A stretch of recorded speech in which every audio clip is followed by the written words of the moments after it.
Yo, what is up, boys? How's it going? And welcome back to another episode of the Rant Cafe, the One Piece version. I'm literally gonna do it every single time. It's not even a meme. It's genuinely an accident. It's going on both the Rant Cafe anime podcast and the One Piece version. Today we're covering the second half of Alabasta with our virgin Poseidon Mythos. How you doing? Hi, I'm so excited. I have a lot of thoughts. Hell yeah! This arc. I'm excited to hear those thoughts. There's a lot that went down in the second half. We also got Jordan, the anime dude. How you doing? Yellow, doing all right. Hope everybody else is doing the same. So. Hell yeah! And we got Axel Beats, or what channel am I promoting? Axel Beats is fine. Axel Beats is good. Hell yeah! Good to have you back, my friend. Hope you guys have been well. Me. Of course, of course. Yeah, good. And yeah, Poseidon, if you want to take it away, let us know like what you loved, how you felt about it, and maybe walk us through some moments and stuff. So, this was a long arc. 40, about approximately 40 episodes. Uh-huh. However, I think this might actually, I feel like I say this every time. Maybe not every time, but this was probably my favorite arc. You're going to keep saying that until like the halfway point. Yeah. She's going to keep on saying that until Thriller Bark. Maybe not Skypiea. A lot of people are wishy-washy on that, but... I'm actually shocked she liked this arc. It didn't even have water in it, hardly. That's wow, like a little bit. Opposite. Uh-oh. Sorry, something just fell behind Everything me. good? Yeah. Sorry, it's my All cat. Anyways, yeah, no, this was probably one of my favorite arcs. I really loved, I loved the build-up. It was, I don't know how to describe it. It was just so good. There were parts of it that I was kind of like disappointed by. Like, I wasn't too big of a fan of the fights. Oh, okay. Ooh. I wasn't very like wowed. You know what I mean? Does that include Water Luffy or no? It's that was probably the coolest one, but everything else I was a little bit underwhelmed by. We'll get to the fights because we need to dive into those thoughts and those opinions for sure. Yeah. But I don't want to gloss over because last week I wasn't 100% sure where you ended off. We're starting the second half of Alabasta. They escape from the prison, and I do want to say we can't gloss over Mr. Prince, aka Sanji, and his like strategic plan to draw Crocodile out in order to enter and help the boys escape. How did you feel about that? It's very Sanji of him. Mr. Prince, oh my god, amazing alias. He is so, like, I feel like he's a lot like Zoro, where he can be really smart, but then, like, there's moments where he's just so stupid. But, yeah, no, that was a masterful plan. 10 out of 10. W. I think Alabasta and Little Garden are where we start seeing him be, like, more... Everyone else is kind of doing things in the front, and he's just like, I'm gonna go for a walk, and fixes all the problems in the background. Yeah. That's why everyone has their role in the crew. Everyone does something different, and they're all like working towards success type of thing. And I love like Sanji from the background for sure. Jordan, in regards to like the prison break or like the early or like that part of Alabasta, do you have anything you want to mention? Yeah, so whenever we did the first half, you told me what chapter to stop at or like what episode, and I know we didn't quite get there the first time, so it's like immediately after the prison arc. I thought you were going to have us stop last time at like the true ending, or what should have been the ending of One Piece. I'm curious to hear Poseidon's thoughts on that. What should have been the ending of One Piece? Luffy X Smoker? Yeah. No, my boy Crocodile should have won. His plan was flawless. They managed to escape the prison with the crocodiles and all that, but he is Crocodile. He should have won. Dude, what a masterful villain. I love like it, just like this, all the tropes. It's like, I'm gonna leave you in a prison for an hour while the water rises and the banana gators. It's a James Bond villain. It's a James Bond villain. But it was a sea stone prison, all right? Yeah, it was still it should have worked this time, all right? He did it better than James. But it was kind of cool how like he kind of flashed the key to them. Yeah. Threw it underwater. It got eaten, but it wasn't even the real key. He had the real key with him. So like if they were struggling to survive, struggling to live, if Mr. 3 wasn't there, or Mr. 3, they were cooked. You do have to love the storytelling elements that are just kind of subverting expectations like that. like I said, he didn't even give him a key. It was just one little oversight. Yeah. Anyway, they finally do escape, and Luffy actually tells Zoro to save Smoker. Poseidon, any thoughts on that? That's what I love about Luffy. He knows this guy has been after him, wanting to get him arrested, yet he still has like the heart to be like, we can't just leave him here. We have to save him. And then seeing Smoker just let them go, and because he knows that he's indebted to them, that they saved his life. He would not be alive without them because he has a devil fruit power. He can't swim. So that was really touching. I honestly, what I liked about this arc was the Navy's role in this entire thing. Like, we'll probably we'll talk about that in a little bit, but I really, really loved their role in this arc with Tashigi and everything like that. Yeah, it was very complicated, right? It was. Because Luffy is teaming up with the Princess of Alabasta, and they're trying to stop a revolution and save the country and take down someone who's working for the government, Crocodile, but obviously he has his master plan. So it's like, obviously these are pirates. Tashigi and Smoker want to take down pirates. Luffy literally saves Smoker, so they're so conflicted and there's so much going on there. And we'll definitely get into it more so. I'm trying to remember chronologically where they go from here. I believe this is one of the first times you see Luffy lose a fight. Yes. Yes. Mm-hmm. The true ending of One Piece. The other time... That's what you meant, okay. Yeah. The only other fight he lost so far is against Smoker in Logtown. True. So both Logia users. Mm-hmm. And he got bailed out. He did. Someone bailed him out, and we still don't know who that person is. In Lockdown, yes. Yeah. Yes. Where did you end this time, Poseidon? I don't want to spoil anything that's like very early in the next arc, just in case. So the last episode I watched was the one where Nico Robin joins the crew. Okay, that's what I didn't want to spoil. Good. Okay. Because guess who bails out Luffy this time when he takes his first L against Crocodile? It's Robin. Our girl, Nico Robin. This all Sunday. Also, I love Crocodile. Like, just before the fight with Luffy, he's like, anyways, it's noon. I'm gonna send a tornado at that old man for no reason again. Dude, that old man's literally the MVP of the arc. If he didn't get that water and give it to Luffy, Luffy would have found out Crocodile's weakness. And he literally saved Alabasta. He saved One Piece. What was his name again? Toto? Toto, my goat. They both remembered that.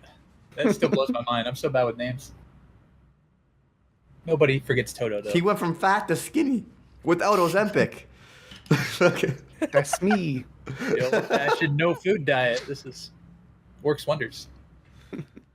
I'm looking up character names real quick. I only know Toto, guys. I only know him. Koza. His name's Koza. Koza. Yeah. My favorite character this arc is my boy Eyelash. I love Eyelash. Yeah. Old Campbell's underrated.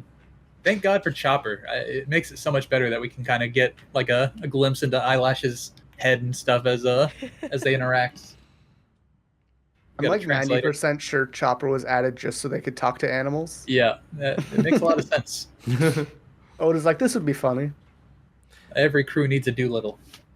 Anyway, they finally make their way to Alabasta. Obviously, Luffy falls behind and fights Crocodile. As we said, Robin was the one who kind of saved him. Do we remember why Robin saved him, Poseidon? So, I recall her saying something along the lines of, like, what is it with you people with, like, the letter D in your name? Yes, like, exactly. Why are you all like this? So we got we continue to get like little drops into like the lore and like the world building and stuff, but Luffy knows nothing about it, so he was kind of saved on a whim, and nothing came of it, right? Mm-hmm. The rest of the group go towards Alabasta, and the fights unfold. I do want to hear some of your thoughts on the fights, because obviously we got what are the fights? I think in the last One Piece version we ranked them, and I want to hear Jordan and Axel's thoughts on them as well. But I believe it was like Chopper and Usopp versus two people. We Mr. had Four and Miss Merry Christmas. Perfect. Thank you so much. Yeah, I got you. And their dog Lasso. Okay, let's start with that. I think that was like the longest fight in this arc. That's an underrated fight if there ever was one. All right, the rubber band, the giant 10-ton hammer or however heavy it is. My boy Usopp, he never makes it a straightforward fight. All right, it's always very roundabout. Mortal Kombat finisher on Usopp. Oh see my all of his bones God. break. You see Yeah, that was Usopp pretty- go through it. You see Usopp's resolve to keep on fighting, but he takes a lot of damage, and he's like a normal dude. I mean, he is the second in command of the crew, but it's aside from that, it's very normal. Bro, there was a moment where they were like, I need to figure out, like Usopp's thinking in his head, he's like, without Luffy here, as the vice captain, I need to think of something to get these boys going. Yeah, I fucking laughed out loud. It was so good. There's so many moments too where he's like just talking with Chopper or whatever in the manga, and he's like, as the second in command, like he's giving him all these pointers, these tips, because he's the new guy on the crew. He's so high on his own hype. Yeah. I love it. Yeah, He's like not even proving it to anyone else. He's like, this is just for me. I am the second captain. He not only took the new guy under his wing, but he guided him through that first big fight of theirs. So you love to see it. I've been trying to kind of lead us in a direction here, Poseidon, but I do want I know you can do it. Once Jordan left last week and I didn't know exactly what was happening, you went hard on all these feelings, all these thoughts, and chronologically, I wanted to try to leave it to you. Otherwise, I'm just going to keep on yapping this whole podcast. No, you're good. Oh God. I believe we're talking about fights. We've got into Alabasta. She said she didn't like the fights. The Usopp Merry Christmas fight, it was funny for the first 15 minutes. And then there just came a point where I'm like, can this just end already? I mean, that's so One Piece as well. ridiculous. That's the One Piece pacing as well. Yeah. I'm sure that was probably 17 episodes for you. Yeah, no, that was I don't know. It was fun to watch. I love Usopp's antics and Chopper also just kind of going at it. But that fight It dragged on. drained me. Yeah, fair. Okay. So how about Nami versus the Long Finger Girl? Because I'm so good with names. Double finger. That was probably one of my favorite fights. Nami and Double Finger, and then Usopp and Mr. Tube on Clay were probably my two top favorite fights. Nice. This arc, but I really like that Nami gets a time to kind of shine a little bit, because I feel like up to this point we don't really see her do much combat. Yeah, Maybe she more didn't. so, She didn't really fight in Arlong Park. She wasn't there for No. Baratier. I guess she may have fought She hit that mouse guy. Yeah. Yeah. So this is the first time you're seeing her fight. Her and Usopp are really going throwing hands and actually getting damaged and hurt, but still managing to win. So that was nice to see, right? Mm-hmm. What did you think of the climate act? The which one? The weapon that Oh, the weapon. Yeah, I Usopp didn't made for her. really remember its name. it comes up a lot. I thought it was so funny that The party Usopp tricks. made it as more of a party trick thing first, and then a weapon second. Yeah. So she's over here I'm doing all these cool moves only for it to just be completely just doing nothing. But I like that the fight between Doublefinger and Nami wasn't necessarily too much about who was stronger. It was more Nami outsmarting her, which I think is her strength. I agree. I completely agree. Because she has to figure out how, for what she lacks in strength, she needs to figure out strategies to win, right? Yes. But then you get Sanji, who kind of has a little bit of both. He has the strategies, but he's also part of the monster trio. He's really strong. But that's why he fights Mr. 2. And how did you feel about that one? I actually really love that fight. It kind of, I guess up to this point, I knew Sanji was strong, but the fact he was able to keep up with their second strongest agent is kind of crazy. Yeah.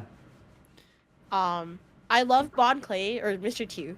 Bon Clay is what we call him after. The boy.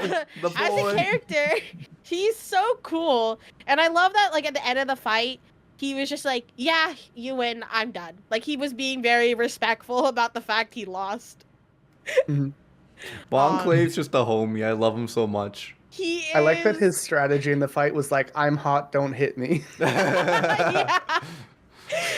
That's the whole, Sanji's kind of dumb, that's where I kind of correlate that, where he is just so weak to women. He will stop in the middle of anything just to try to swoon over a girl. It's so, it's And so I funny. I respect love that. it. I do too. Oh man, when Robin ends up joining, not spoiler because I didn't see this, and Sanji is just like immediately like, yeah, I'm down. We'll get more into that though, but like he was like literally the one frame he's locked. So the last fight we have is Zoro and Mr. One. Yes. That was a pretty good fight. Quick thing, I want to ask Jordan, what's your favorite fight? You know, it's weird. As with all the good fights in this this arc, I feel like the most memorable moments were like the in-betweens of like trying to get to the fight and things like that. Yeah, fair. But if I had to pick one, it would be way before any of these when Crocodile just impaled Luffy. That's by far and away the best fight. But aside from that, guys. Aside from that, probably Zoro and Mr. One for me. I enjoyed that one quite a bit. Nice. Okay, so moving on to Zoro and Mr. One, Poseidon, your thoughts on that one? You're fucking killing me, Jordan. But honestly, it was a good fight. Crocodile versus Luffy, impaling him. You saw Crocodile's different abilities. Challenges for the main character, all right? Luffy's always strong. I like to see him lose every now and again. True. Okay, Poseidon, take it away. That was a cool fight. Probably my favorite thing from it was the fact that Zoro learned something from it. He was able to kind of figure out, like, how to... was it balance? Was that the thing they were focusing on? How to cut steel and like hear the voice of I don't know what the fuck. Just some sort of sword fighting style that he hasn't been able to learn up until now, up until he's like about to get his shit beaten out of by Mr. One. Did he less Bruce Force? Yes. It was like the way you would cut, not the same way you'd cut like a leaf or something, right? But like. Also, he picks up a building in this fight. They don't really focus on it, but he does that. That's crazy. Yeah. Does he get his flashback in this one, Jordan? Where like he flashes back to his like mentor at all? Yeah. Like not cutting something? That's a good question. I can't remember the flashback specifically. I remember you just brought up like cutting paper or a leaf or something, and I remember that was relevant. I couldn't remember if it was relevant to this fight or a future one. I'm pretty sure this was the one where he got some type of flashback related to... it's just the way he would cut it would be different than the way he would cut like a leaf or something, right? Like you can slice through other things with like brute force, but it was some type of change in approach, and it was like a mindset change more so than trying to just the power, overpowering him, right? So. Yeah, it's cool because even Mihawk points out like Zoro's really talented, but he's like, it's like sword play is not all about being ferocious and strong and like strength, right? There's more to it. There's technique and stuff to it. And I like that Poseidon noticed like this is something where like he kind of learned something new and has definitely grown as a swordsman.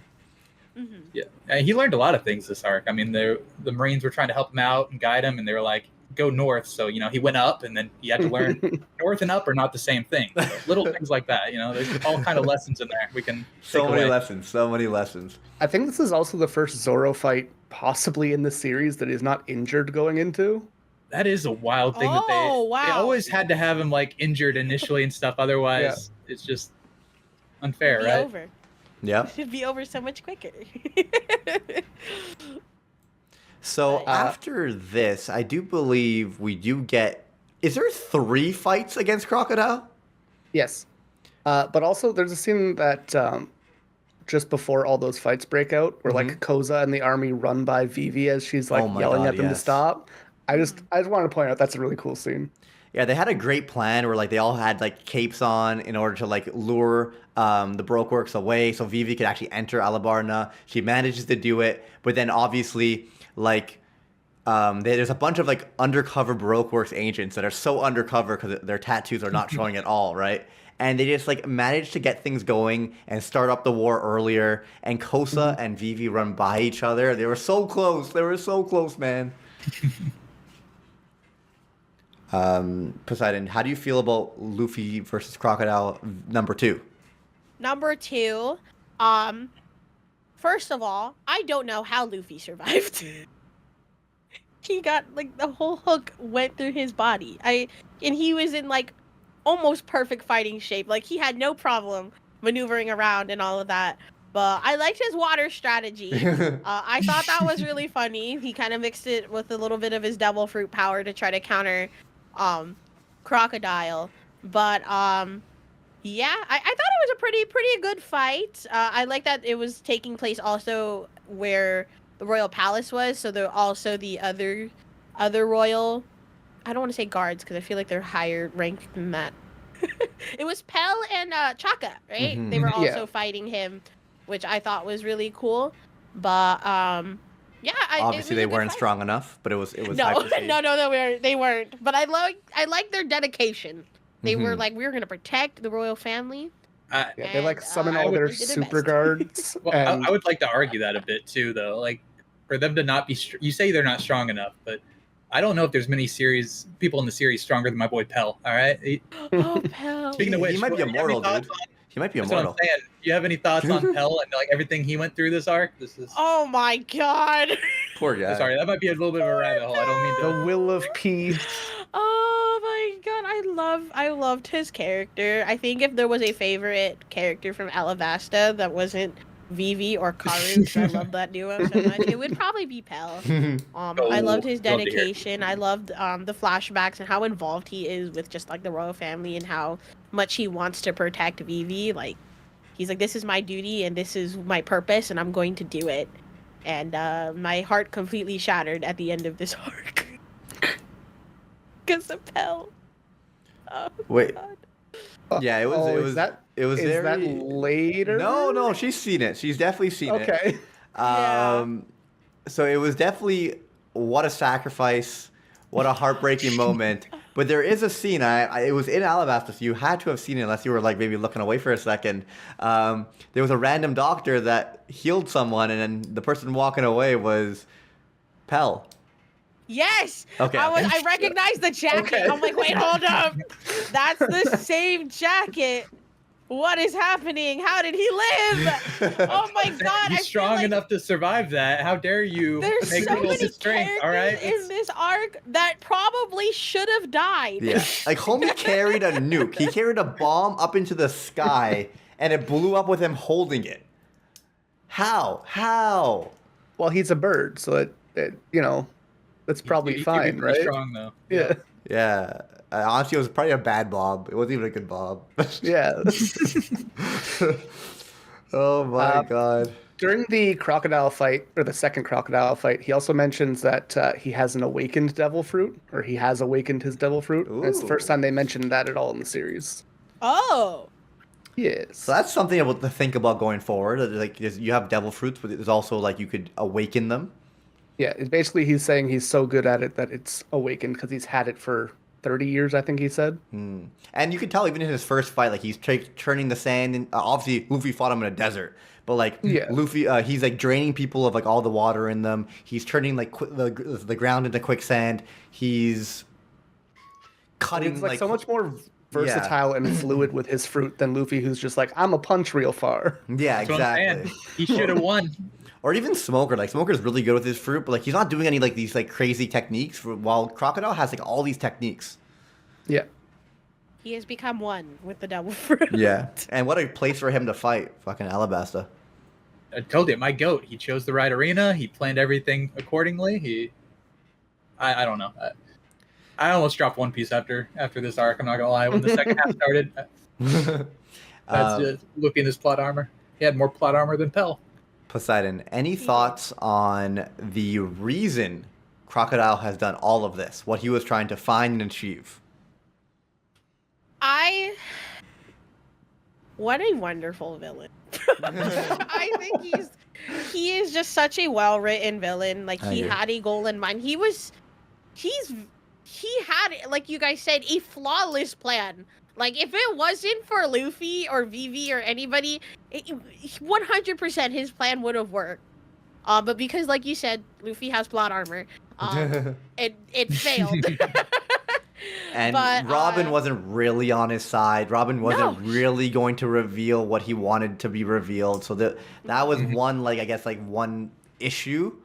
But he didn't expect that, obviously. Trusting others. Trusting others. Hot take. Okay. Go ahead. I think Robin has the strongest non-Logia devil fruit in the first half of the show. Just like anyone's in front of her, she's like, well, I'm going to make their back snap. And like, there's nothing you could really do about that. Yeah, I think in regards to devil fruits, for sure. So unless you're fighting someone that's like at like Luffy or Zoro's level, I think they would be able to resist. But it would still be like a tough fight, I think, for them. Definitely an interesting fruit. When you hear flower, you don't want to you don't picture like just limbs sprouting out, right? So, but very versatile nonetheless. Also, her bounty's basically the same as Crocodile's, which is kind of cool. Nuts. Yeah. I loved when she just started laughing when Luffy insulted Crocodile. And Crocodile's like, I'll kill you too. She's like, you could try. But I guess moving back a bit to what Briggs said whenever he talked about Crocodile's plans. I know last time we discussed how he wanted to kind of take over the kingdom and things like that. And there were all these other alternative motives. But I think this was the first arc where an ancient weapon was introduced, right? Yes. He was wanting Pluton? Is that what you were kind of getting at, Briggs? Exactly. And even in the last episode, it was kind of hinted upon that, like, Ace even mentioned it to Zoro. It's like, why would he want to take this island, or why would he want to take Alabasta? What is he getting out of this? He probably has an ulterior motive, because at the end of the day, like, he's a fucking pirate. Why would he want to like become like a king or something, or overtake a kingdom? Like, what's he getting out of this? And then like it ends up being revealed that he knows that underground, passed down from king to king, there is this poneglyph which is important for the world of One Piece, and the poneglyph, he thinks, has a location of a weapon on it, which would give him military power, which aligned with his pirate goal, right? Poseidon, you watched and didn't read, right? Yes, I did not read. I'm not a manga reader. Did you? Well, I 100% agree. Did you see the episode where like Luffy and Zoro fall into a hole and find a poneglyph? Because I don't know if you're skipping filler, but like they just throw that in there and they never mention it again. That's so fucking funny. I do remember them falling in a hole. It's. I'll see if I can find it. I have short-term memory. That's okay. It's not important. It's just like just never. You should know that's not a real thing. Okay. So this is the first time they see a poneglyph, and we learn about poneglyphs, which are containing history of the world, or that's what Robin's trying to find, history. I don't want to get too into it. I don't remember exactly what she said, but she's interested in the history of the world and sharing it with everyone. That's her goal. While Crocodile is trying to find weapons from like locations from the past. So I actually, like, pertaining to this particular scene, right, where she's like down there reading it to him, about an episode earlier, I already was kind of like predicting what was going to happen, because I'm like, there's no way that like he is going to keep Nico Robin alive after this. Like, I feel like I was telling myself before that whole episode, I was like, he is going to get what he needs from her. And once she's no longer useful, he's going to kill her, which exactly is what he tried to do. After she read the glyph thing to him, he was just like, all right, well, I don't need you anymore, and I don't want you around, so you're dead. So I predicted right. Yeah, but, and he didn't trust her as well. He did not trust her. Yeah, he thought she lied about it. On the note of the poneglyphs, can I be a history nerd for a second here? Yeah, absolutely. Go for it. So the real life pirate that Roger's named after, or based on, is Olivier Levasseur. And when he was being executed, he threw a cryptogram into the big crowd. It was supposed to hold like crypto. Yeah, he threw crypto in the crypt. But it was supposed to like hold the location of his treasure. So I put it in the Rant Cafe chat there. But it's like, it literally looks like a poneglyph, and I just think that's really cool. Oh, that is so cool. Okay. How did I not know about this entire time? Don't watch my videos. I don't know. That's crazy. That's so cool. Yeah, I just thought you'd like that. What next? I'm trying to remember what we're talking about here. Okay, so I don't want to jump. It's Henry Avery and Olivier Levasseur. Sorry. Okay, cool. It was the actual final moments though of the fight of Luffy versus Crocodile. Any thoughts on that? I thought it was kind of amusing just watching Luffy just like continuously beat the shit out of him like in the air. I don't know, it was just funny to me. I thought it was cool. Him just like basically bursting out of the ground into the air, just flying up above, and everybody's like, "Is that Crocodile?" Yeah. And honestly, like, I feel like the animation isn't always that great It's like on and off, on and off. But in that moment, it's like you see the ground fucking breaking. He's literally punching him upwards. The orchestra music is playing. Like, it's just fucking hype. What a hype way to end an arc. And then Luffy does that smile when he hits the ground. Yeah. It's classic. Yeah. It's a bird. It's a plane. It's Pell. No, it's Crocodile. Yeah, fucking Crocodile in the air. People were looking up. It was what a crazy way to end it. Luffy also gets poisoned for the first time in that fight. Poison hook. Yeah. Yes, and he That's continued something that fighting comes anyway. up a lot. Robin ended up giving him the antidote or whatever, and then Saved him again. yeah, Robin saved him a second Bailed out time. again. But then Luffy ends up saving her against her will. Like, she didn't want. She kind of gave up on her dream, was ready to die. Luffy, unconscious, poisoned, gets up and saves both Cobra and Robin, which is crazy. Yeah. What a guy. What a guy. I also like Luffy beats Crocodile so hard that it starts to rain. Yeah. Oh yeah. Dude, how emotional though when it starts raining. Finally. It's so good. Oh. Yeah. There's that whole scene where everybody's just kind of like stopping, and they're like, "Wait, guys, hold up. There's water coming from the sky." Oh, that was great.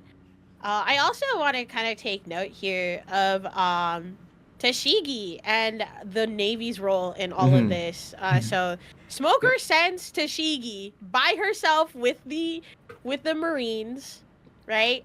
To kind of see. I don't think he told her like, "Oh, stop what's going on," but just go over there and try to do what you can, and I'll let you kind of form your own opinion of what like justice is. Yeah, I like And that. I think this was a huge turning point for Tashigi as a character, because you can see at the end of the arc, she's kind of broken, like witnessing, a revolution, a war basically happening, and her not being able to like stop it, and her also realizing that maybe the Straw Hats aren't the bad guys that everybody is saying they are. You know what I mean? Exactly. Smoker realized it earlier a little bit, but now Tashigi got to realize it. Because Smoker left it to Tashigi and said, "You make your own judgment." And what she says in that moment afterwards to the crew, to like the Marines, are like, "We're gonna go take down the Straw Hats." Was kind of like her thing. And by the end, she's unable to take down Crocodile, which they reverted their goal to taking down Crocodile and trying to stop the revolution. Luffy and the Straw Hats take down Crocodile and Baroque Works. They're there unconscious and weak. They have a perfect opportunity to take them out and arrest them, and she's just like, she couldn't do it because they saved this city, unlike them, in a way the Marines couldn't do. Yeah. She ordered the Marines, do not touch them. Exactly. Don't do anything to them, and she proceeds to arrest Crocodile and any Baroque Works people. But seeing her just like even lose to Nico Robin, and her like realizing that this is gonna be a big thing, like the Straw Hats are gonna be, important moving forward. Like even Smoker said, we are now on the horizon of a new historical era. Like go to Alabasta and see what's gonna happen. And I'm really excited to see where Tashigi's character goes, because I really think that this is gonna be a huge turning point for her. What do you think about the Warlords in general so far? We have him and Mihawk. So I am kind of under the assumption that if one Warlord is corrupt, I don't know who else could be corrupt as well. You know what I mean? They're super powerful, and they are scary, scary pirates that have the authorization from the world government. So they have all this power and immunity, and I can't, like, after seeing Crocodile, I'm like, there has to be other Warlords that are taking advantage of the fact that they have a status, that they are basically protected. And I am excited to meet who else is a Warlord. I mean, I kind of have an idea who is and who isn't just because I play the card game. But I was going to ask you about that later, but oh yeah, oh Lord. Yeah, I think she's more into it than any of us. Oh yeah, I've been going to locals every week. I'm going actually twice this week. That's fucking crazy. That's fucking awesome, dude. I just spent more money on another deck for One Piece, and I'm in shambles. It's like me and Magic. I'm in shambles. It's such nothing more addicting a than game. children's trading card games. I'm telling you, it's true, man.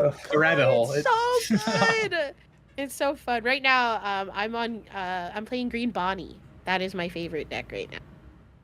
I don't know who Bonnie is, but I like her deck. She's cool. Nice. You just wait another 300 episodes. Yeah! It's actually so funny. So many of the characters you've probably been playing, like you're just never seeing in so long. And so that's I great. know. That's great. I was just like, who is Eustace? Who is Doflamingo? Who is Killer? Who are Luckily, all of there's these no people? shortage of characters, Yeah. right? So, Who's I think that'll be like- Cavendish? Who's this bunny girl named Carrot? I don't know who these people are.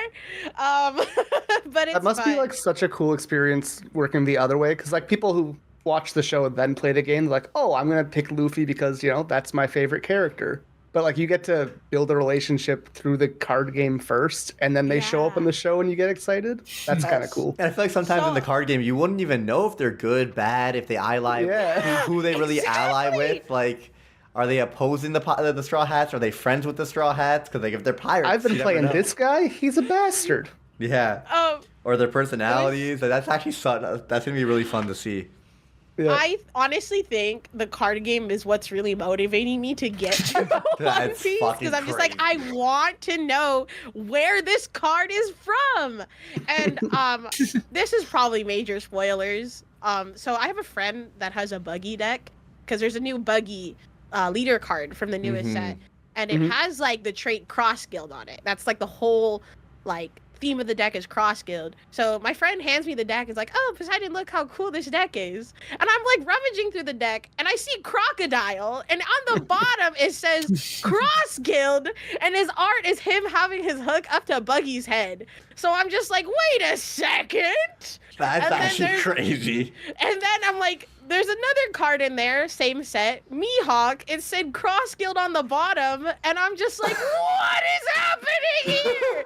Who And you literally are have all no these idea. guys together? I don't know why. And you have no idea what the Cross Guild is. That's actually so know. fucking funny. Yo, her mind's gonna be blown in 840 chapters. don't let them gaslight you, Poseidon. Cross Guild's not even really a plot relevant thing. It's just plus characters, and it's like a just name like- for them. Yeah. All the bad They're like, guys these are the are best on characters, one right? team now. What Dude. is happening? Crocodile. I think genuinely 800 chapters from now, right? Like Yeah, it is. It is. Right. About, Yeah, about yeah. 800 chapters. That's fucking Yeah. nuts. All So right. now I'm just like, I have to know why, so I have to keep watching, right? You were a big fan of the Nico Robin card prior to getting to Alabasta, my right? gosh. Dude, imagine being a fan back in the day when like Alabasta was first airing. Every year, like, I love Vivi so much. I love Vivi so much. I can't wait. I hope she joins. And we'll talk about that moment in a second. And then she Still mad doesn't about it. join, and then Robin joins. like, how fucking crazy is that? Like I don't think about it because we've watched the show, we've rewatched it, and we've been spoiled. Even Poseidon's probably been spoiled about Robin. Like, you see her in every fucking opening in the card game, all the promotions for the last 20 years. But like, imagine at the time, it's like all this with Vivi, and then the enemy Robin joins the crew. Like, what a troll. See, I thought it was so funny in the last episode of the arc where like all of the Straw Hats, or not all of them, but a good chunk of them, are like, man, I miss Vivi. Like, they're moping, and then Nico Robin opens the door, and she's like, hey guys. And immediately So- Sanji just moves on. He's just like, oh my god, you're so beautiful. So, Briggs, kind of an interesting thing here. We met Vivi in like chapter 103 or something.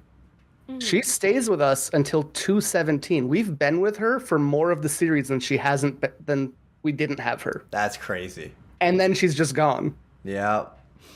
Because it wasn't just an arc, right? It was a whole saga. It's a of, like, saga. Little Garden, Drum all the different Island, islands. Whiskey Peak, and then Yep. Alabasta. Poseidon, how do you feel about the moment when... So what ended up happening is Bon Clay took the ship, and they went to a different location. So then the Straw Hats are like, we gotta leave. And obviously Vivi is stuck with this choice now. Do I join the Straw Hats, or do I stay with my people and my kingdom?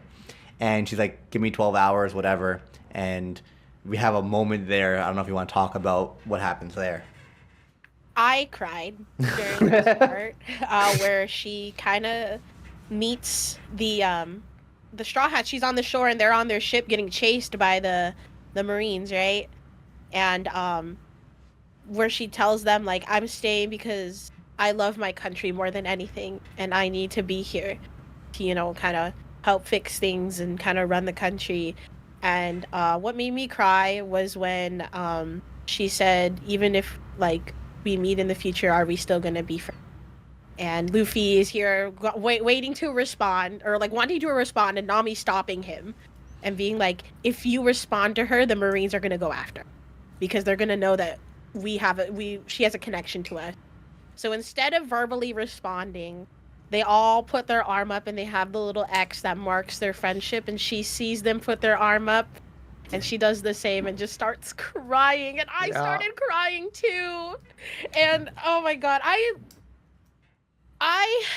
the times I cried in this arc was seeing Vivi in so much distress because of how much she loves her country. Like when she was up in the clock tower screaming at everybody, stop fighting, just like crying because she just witnessed one of her like Pell dying. She just witnessed that. She's witnessed everybody killing each other. And you see her screaming up there. And then one of my favorite moments was Nami seeing Vivi screaming and just like crying, and her telling the Straw Hats like, you guys, like, we have to stop this. Like, do something about it. What are we doing here? Just standing here.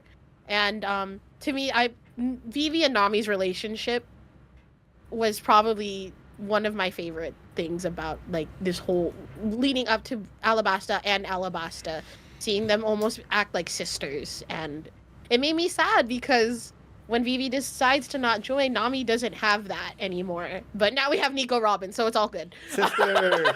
Nico Robin just bribes her with some fucking jewelry. Sister, I love you, sister.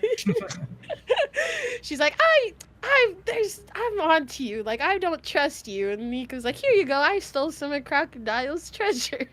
Oh! So, last time I was on was the Baratier episode where, like, Nami steals their boat. And she's like sailing away back to Orange Village or Orange Town. And she uses the exact same line that Vivi does when she's like saying goodbye. It's like, if we meet again in the future, can we still be friends? And I thought that's real cool. Aww. Like both of them do it because like you said, they have that relationship. I just want to see more Vivi. I love Vivi. She's my favorite character. Oh, Poseidon, who's your favorite character currently? So oh god, oh lord, I can't say Nico Robin because I feel like I haven't seen enough of her, but just like, that'd be fair still though. I love Nico Robin. Listen, hot women make me very nervous, and I love that. I've actually grown to really like Chopper this arc. I love Chopper. He's just a little guy, but I think Zoro still takes it for me. I love Zoro. I think but I think Nico Robin may take the spot in the future. Nice. So. We'll see. I'm trying to think of some more moments that we need to talk about. There was a little go ahead, Jordan. I was going to say, it does be tough to pick one with so many different characters. I see her shuffling through the list in her mind. She's like, there's this one, but also this one. But one character that I feel like I'm curious on if we got the closure within the episodes that you watched for this character. Did we see what happened to all the Baroque's work agents, including number 2, or no? No, You haven't seen what happened? Okay. No, she's seen what happened to she's seen what happened to Bon Clay. Yeah. Yeah, Bon Clay. Oh, my boy. Basically sacrificing himself. That was the saddest moment of the series. Forget me. All right, my boy is just he's a villain, he's but a real also one. Yeah, he's a homie. He should be the one with the tattoo on his arm. All right, forget Vivi. He should have raised his arm up as he saved them. You know, it's so sad. The bias is so real. Like as the series goes on, rewatching arcs. In this arc, Bon Clay's my favorite character, but that's only because I've watched the entire series. But he's genuinely my favorite character in this entire arc. I think that's because, like, when you watch it the first time, there's all the tension and everything. But, like, now that you know what's happening, you're just like, ha, Bon Clay, what a silly goose. Look at this dude. Look at this fucking dude. Like, literally, he heard for a second, he's like, why would you go that direction? We need to go this direction. My friend is there. Your friend? Okay. And then him and the boys go out and sacrifice themselves to give the Straw Hats an opportunity. Like, the setup is so well because in the very beginning, they meet each other and they become friends before they know that they're on opposite sides. And then they have a fight and the fight's crazy. Throughout the arc, you have these little moments. Bon Clay saves the ship. to save the ship, but also for themselves, so they get to find a way to escape. And then that moment of sacrifice. I love Bon Clay so much. It's crazy. Like, literally, I think he's like my top 5 favorite characters in the series. That is wild. It's also wild that you're not necessarily like overhyping it either. He's a very solid character. Very fun. He's just a great guy. He values friendship. That's his thing. Yeah, it's like him, Pell, and Eyelash are like the big 3 for this arc. What about the crab? What scissors? Oh yeah, and the Kung Fu Dugong. Sorry. Speaking of animals, we never get to see Nico Robin's turtle again, and I think that's fucked up personally. Yeah, that's fucked up. He had a cowboy hat and everything. She just ditched him. All right. Okay, someone in chat said, ask you what your top 10 woods are. Okay, don't get into that. Don't get into that yet. I think for next week, while you start watching the next arc, we do, if you're available next week, we do like a little tier list. Like going through your favorite arcs and your favorite characters. It's kind of tiering characters and arcs. I think that'd be a fun thing to do next week if you're available. Yeah, as long as it's around this time. Yeah, like you wouldn't really need any prep for it or anything like that, so you don't need to watch any episodes. And we'll organize a time, but it'll probably be around now as well. Cool, yeah, cool. I'm definitely down. Almost like a little special leadership. Exactly. So we did that with the One Piece version after, like, at certain segments, like, to give Animax some time as well. I think we did it after the East Blue, so we're a little bit later now, but it actually might be a little bit better this way. You have more characters and more arcs to work with. I'm trying to remember if we missed anything. There was like an in-between before the Straw Hats started to leave Alabasta, where they were all injured and were healing and stuff, and you get some small funny moments where they're eating and they're recovering and training and stuff. I don't know if you have anything to say about that, guys. Oh, I loved how all the guards were just like, oh, is this how like the pirates eat? And they're just like all having a good time, and then everybody just starts just having a good time. You see Cobra the King just like, you know, going along with it, and everybody just celebrating, which is something they haven't been able to do together in a very long time. Luffy just stealing people's food from their plates and everybody getting angry. It was awesome, and I loved the bath scene too. Happiness punch. Where Nami's like, "I'll show you my body for 100,000 berry each." She started OnlyFans. Nami started OnlyFans. The OnlyFans sisterhood. Nothing can't be bought with money. I swear to God, if these characters were in real life, I think she would be on OnlyFans. She couldn't. 100%. She wouldn't be able to turn down the money. Also, Smoker gets credit for stopping Crocodile. Yeah. Oh yeah. And then he didn't wanna take the credit. He said, "Screw you, fuck you guys."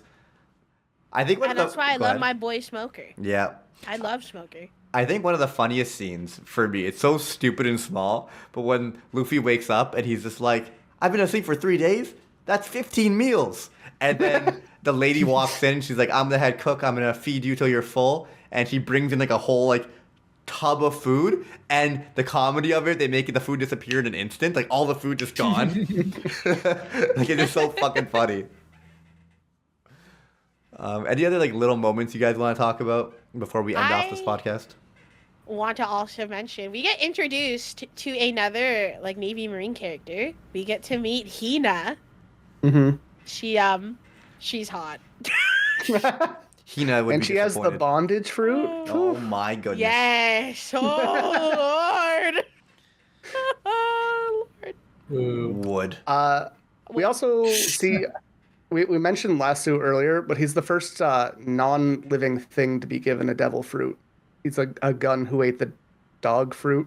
That I felt so sad about. I'm like that poor dog. That poor gun, you mean? The poor gun. So, yeah. Poseidon, it's not a dog that ate the gun fruit. It's a gun that ate the dog fruit. Yeah. How does that make sense? I don't know how that makes sense. One and Piece. I feel so Did bad they mention it? for the dog. I know it's a gun, but the poor guy didn't ask for that. Poor gun. That poor gun. The poor gun. Oh my God. The gun was just trying to follow the first amendment, and this fucking dog came out of nowhere. Oh my goodness. They found a way. Yeah, I don't know. It's One Piece. That doesn't make any sense to me. Right that to made dog me very arms. Sad. Oh my goodness. Any ideas, Poseidon, on where the series is going from here? Actually, one more thing before I ask that question. How do you feel about Luffy and Robin's interaction when Robin joins? I don't know how to feel. Luffy's just like, oh, okay. Okay. He just was like, oh, whatever. Yeah. The more the merrier. She's the only character in the series to join the Straw Hats by asking rather than Luffy asking them. Mm-hmm. That is. Yeah. And I think it just shows, like, Luffy, I feel like it does value who he has on the crew, and he's not going to ask anyone or accept anyone easily. It just shows like he's like a good judge of character, and he just looks at the crew, he's like, no, she's actually a good person. Don't worry about it. I mean, she did save his life like twice. All right? Yeah. I would have just said sure, too, at that point. And she's hot. Yeah. She's hot. Oh, we also get that moment at the end of the episode where she goes up to Zoro, and I don't know if it's maybe just my girl Delulu, but I felt some sort of tension between them. Some sort of chemistry. I think that's fair, Poseidon, but also he was the only one that didn't accept her. Nami accepted her immediately because of the jewels. Sanji's a simp, so that was like one frame. Luffy said accepted her when she asked after being saved by her twice, and they had some interactions or whatever. Usopp and Chopper and Luffy were getting tickled and like were playing around with their hands, and there was a funny moment where Luffy had like the Chopper hands and Usopp is fucking crying and like laughing. It's like, this is too funny not to accept you.